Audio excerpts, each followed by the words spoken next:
సలార్, కల్కి సినిమాల సక్సెస్ తో ఫ్యాన్స్ తో పాటు ప్రభాస్ కూడా ఫుల్ స్వింగ్ లో ఉన్నాడు. ఏ మాత్రం గ్యాప్ లేకుండా వరుస పెట్టి సినిమాలు చేస్తున్నాడు డార్లింగ్. ప్రస్తుతానికి ప్రభాస్ టార్గెట్ రాజాసాబ్ మాత్రమే అని చెప్పాలి. వీలైనంత త్వరగా ఈ సినిమా షూటింగ్ పూర్తి చేయాలని డిసైడ్ అయ్యాడు రెబల్ స్టార్.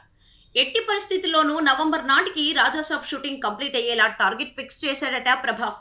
ఆ తర్వాత మారుతి పోస్ట్ ప్రొడక్షన్ వర్క్ పూర్తి చేసి వచ్చే ఏడాది సమ్మర్ లో సినిమా రిలీజ్ కు ప్లాన్ చేస్తున్నారు. ఇక romantic horror genre back drop లో తెరకెక్కుతున్న రాజాసాబ్ సినిమాను పీపుల్ మీడియా ఫ్యాక్టరీపై టీజీ విశ్వప్రసాద్ ఈ చిత్రాన్ని ప్రొడ్యూస్ చేస్తుండగా మారుతి డైరెక్ట్ చేస్తున్న సంగతి తెలిసిందే. ఇందులో వింటేజ్ డార్లింగ్ ను చూపించడానికి రెడీ అవుతున్నాడు మారుతి. ఈ సినిమాలో ప్రభాస్ చేసే రచ్చ మామూలుగా ఉండదని అంటున్నారు. ప్రభాస్ సరసన నిధి అగర్వాల్, రిద్ధి కుమార్, మాళవిక మోహన్ అని హీరోయిన్లుగా నటిస్తుండగా తమన్ సంగీతం అందిస్తున్నాడు. ముగ్గురు హీరోయిన్లతో ప్రభాస్ ఒక స్పెషల్ సాంగ్ ప్లాన్ చేస్తున్నాడట మారుతి. ఆ పాటకు డాల్బీ అట్మాస్ థియేటర్లు షేక్ అయ్యే ట్యూన్ ఇచ్చాడట మారుతి. ప్రభాస్ అదిరిపోయే స్టెప్పులు ఈ పాటలో చూడబోతున్నామట. మొత్తంగా ఈ పాట థియేటర్లను ఓ ఊపు ఊపేనుందన్న టాక్ వినిపిస్తోంది.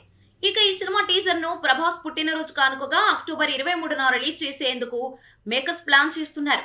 ప్రస్తుతం రాజాసాబ్ షూటింగ్ తో ఉన్న ప్రభాస్ ఆ తర్వాత హను రాఘోపుడి సినిమా షూటింగ్ లో జాయిన్ అవ్వనున్నాడు. ఏదేమైనా రాజాసాబ్ ఎలా ఉంటుందనే ఆసక్తి అందరిలోనూ ఉంది.